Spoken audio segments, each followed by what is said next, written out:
ইয়ামিন এবং তার সঙ্গে এখানে চতুর্থ স্থান অধিকার করেছে আমাদের এই দক্ষিণ চব্বিশ পরগনা থেকে। এবং এখানে তাদেরকে আজকের পশ্চিমবঙ্গ উলামা বোর্ডের যুব সংগঠন থেকে তারা এখান থেকে একটি তাদের সংবর্ধনা দেওয়ার আয়োজন করেছে এবং এখানে উপস্থিত হয়েছেন এই অঞ্চলের মাননীয় প্রধান সাহেবা। তাদের কাছ থেকে একটু শুনে নেব যে সর্বপ্রথম এখানে আমন্ত্রিত যারা আছেন আর আমার সামনে যারা আছেন তাদের প্রত্যেকে আমার অন্তরস্থল থেকে আমার পক্ষ থেকে সালাম জানাচ্ছি।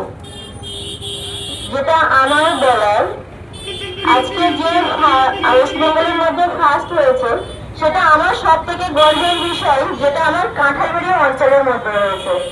আমি সর্বপ্রথম যখন উঠেছিলাম আমি একটাই কথা বলেছিলাম যে কোনো শিক্ষা কেন্দ্রে কোঅপারেট চলবে না, শিক্ষা কেন্দ্রগুলোকে বেশি করে জোর দিতে হবে। তো আমি থাকাকালীন এটা আমি সত্যিই খুব খুশি হয়েছি যে আমার অঞ্চলের মধ্যেই একটা ছেলে সে ওয়েস্ট বেঙ্গলে ফার্স্ট হয়েছে, আরেকজন ফোর্থ হয়েছে। এটা আমাদের জন্য সত্যিই খুবই গর্বের। তো আজকে ও যেভাবে পড়াশোনা করে ফার্স্ট হয়েছে সেরকম আমি প্রত্যেকটা গার্জেনকে বলবো যেভাবে চললে আরো দুটো বাচ্চা এরকম ফার্স্ট হতে পারবে। সেটা আমাদের গ্রামের গর্ব, আমাদের ব্লকের গর্ব, এটা প্রত্যেকের কাছেই গর্বের। আর সব থেকে বড় গর্বের যে বাবা মা কষ্ট করে পড়াশোনা করিয়েছে, ও খুব মধ্যবিত্ত পরিবার থেকে ফার্স্ট হয়েছে। ওর বাড়িতে না গেলে বুঝতে পারবেন না যে ও কোন ঘরে থেকে পড়াশোনা করে আজকে ও ফার্স্ট হয়েছে। তো আজকে অনেকেই আছে যারা টাকা পয়সা দিয়ে তাদের ছেলে মেয়েদেরকে পড়াশোনা করাতে পারছে, কিন্তু গাইডলাইনটা আপনারা বাবা মারা ঠিক করে দিয়ে যান, দেখবেন আপনাদেরও ছেলেমেয়েরা একটা সময় দেখবেন তারা আগিয়ে গেছে। ও ফার্স্ট হয়েছে, ওর গ্রামে গিয়ে শুনছি যে ও কোনোদিন বাইরেই বেরোয়নি, শুধু 5 ওয়াক্ত নামাজ পড়েছে আর ঘরের মধ্যে যতক্ষণ ছিল পড়াশোনা করেছে। তো আজকে ওর চেষ্টায় যদি ও ফার্স্ট হতে পারে, আমরা 5 জন আরো কেন হতে পারবো না? আমার কোনো পলিটিক্স বিষয়ে এখানে কথা বলার নেই। সত্যি আমার গর্বের বিষয়, আমার গ্রামের ছেলে আমার পঞ্চায়েতের মধ্যে সে ফার্স্ট হয়েছে, এটাই আমার গর্বের বিষয়। আজকে সব থেকে বড় গর্বের যে তার বাবা আমার সামনে বসে আছে, তারও নিশ্চয়ই গর্বের বুকটা ফেটে যাচ্ছে। সত্যিই তাই যে আজকে ওরকম ছেলেকে উনি জন্ম দিতে পেরেছে, এটাই ওনার কাছে গর্বের। ফোর্থ হয়েছে ওনার বাবাকে আমি দেখিনি, বাবা কোনটা না ফোর্থ হয়েছে যে।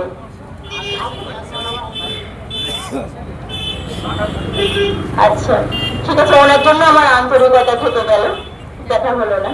তো এই বলে আমি আমার আজকে এই কথা শেষ করছি।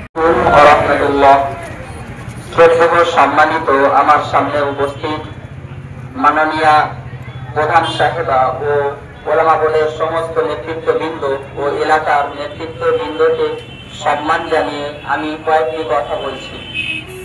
আজকে আমার যে আল্লাহ একটা সম্মানের জায়গা দিয়েছেন, বলা বাহুল্য একটা ভালো রেজাল্ট দিয়েছেন।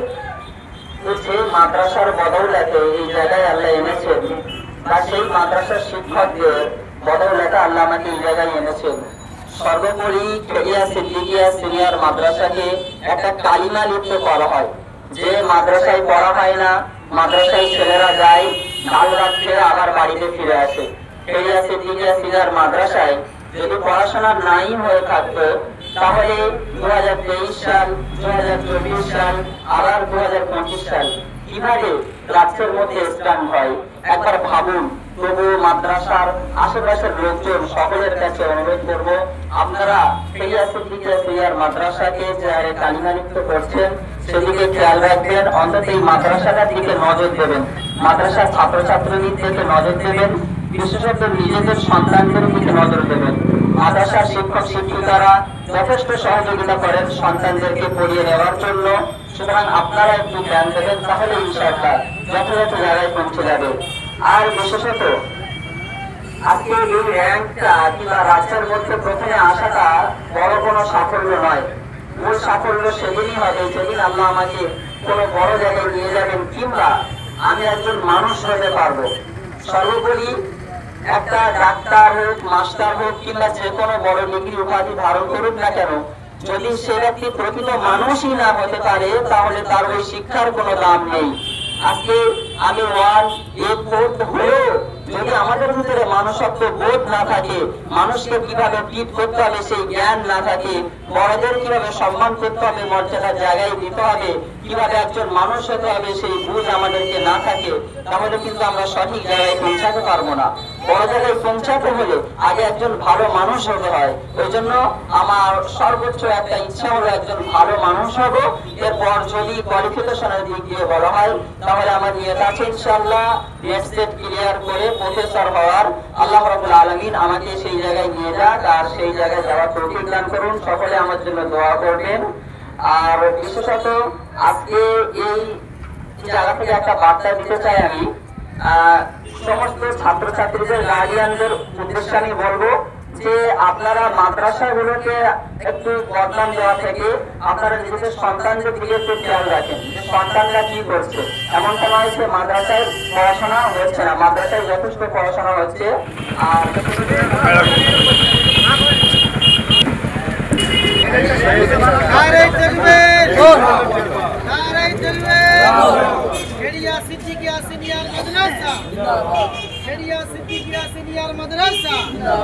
সম্মানিত বাসন্তী ব্লক, সম্মানিত বাসন্তী ব্লক,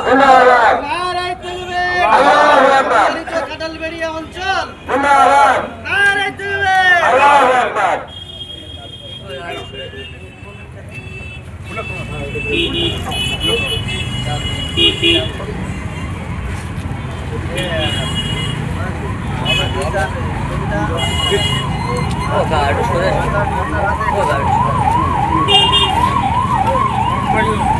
এদিকে একটু এদিকে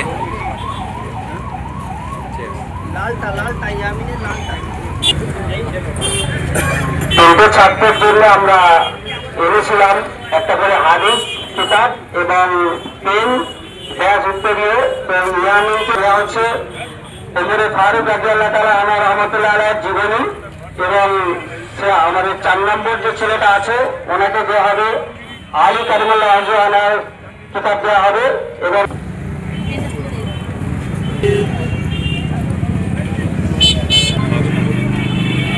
আমাদের সংগঠনের আমাদের ওলামা বোর্ডের সমস্ত সদস্যরা তাকে সম্মানিত করছেন।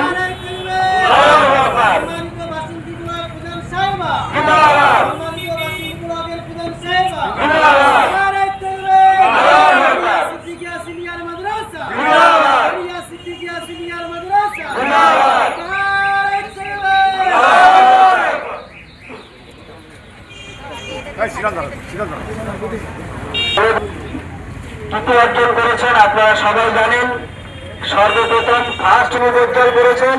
বিশেষ করে আমাদের কাঁঠাল বেরিয়াতে আমরা তাকে পাঠিয়ে দেবো ইনশাল্লাহ, আমরা চেষ্টা করবো।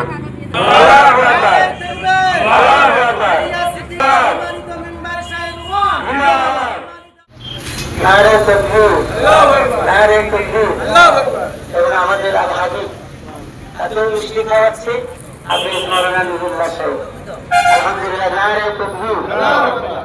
আমরা জানতে চাই হাজিরের কাছ থেকে। আসসালামু আলাইকুম ওয়া রাহমাতুল্লাহি ওয়া বারাকাতুহু। আজকের উক্ত সভার বহু সম্মানীয় আমাদের এই সাফল্য শুধু সাফল্যই আমাদের নয়, সাফল্য আমাদের স্কুলের, আমাদের মাদ্রাসার, আমাদের শিক্ষক শিক্ষিকা মহাশয় মানেন। একটা কথা বলি, আমি প্রকৃতপক্ষে স্কুল বোর্ডের ছাত্র ছিলাম। লকডাউনের সময় আপনাজি বললেন যে পড়তে হবে না স্কুল বোর্ডে, মাদ্রাসা লাইনে চলে এসো। সেখান থেকে আমার ওস্তাদ ছিলেন, এখানেই বাড়ি মাওলানা আবুল কাশেম কাশিমি সাহেব, তার হাত ধরে এতদূর আসা।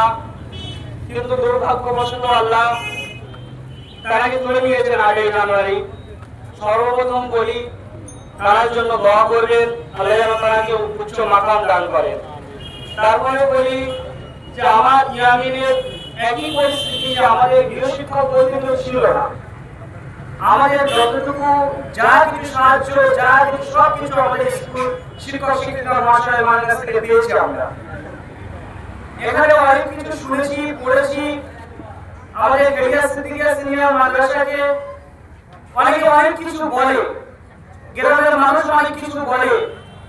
এটা আমি বিশেষ করে এবং আমার বন্ধু আমরা এটাকে মানতে পারি না।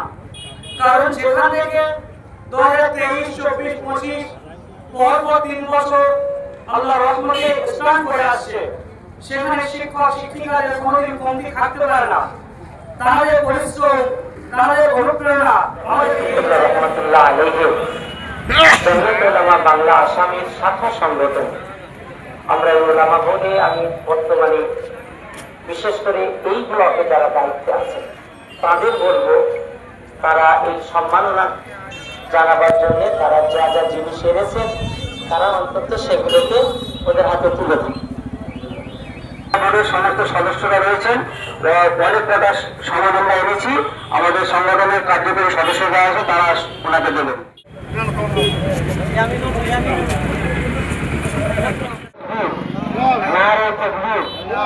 মাশাআল্লাহ, আলহামদুলিল্লাহ, আলহামদুলিল্লাহ, নারে তাকবীর, আলহামদুলিল্লাহ। আমরা ছোট্ট অনুষ্ঠান আমাদের উত্তরে যে সম্মানিত করছেন আব্দুল মোহাম্মদ।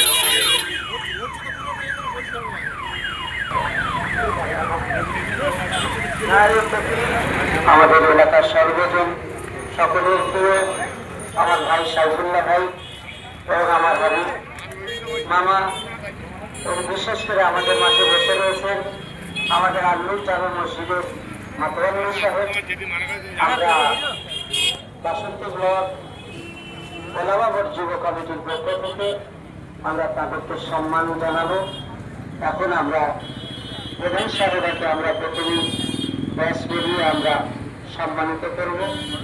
আমাদের প্রধান সাহেবকে ব্যাস বেরিয়ে এবং উত্তরীয় দিয়ে সম্মান জানাচ্ছে আমাদের ওলামা বোর্ডের। ঠিক আছে, আমরা তার নারে তাকবীর, নারে তাকবীর, নারে তাকবীর, আলহামদুলিল্লাহ। আর একজনকে আমি দেখতে পাচ্ছি, তোমার একটা এসেছে মনে করছি এবং তাদের আগামী দিনে চলার প্রতি কোনো প্রয়োজন হয় বলে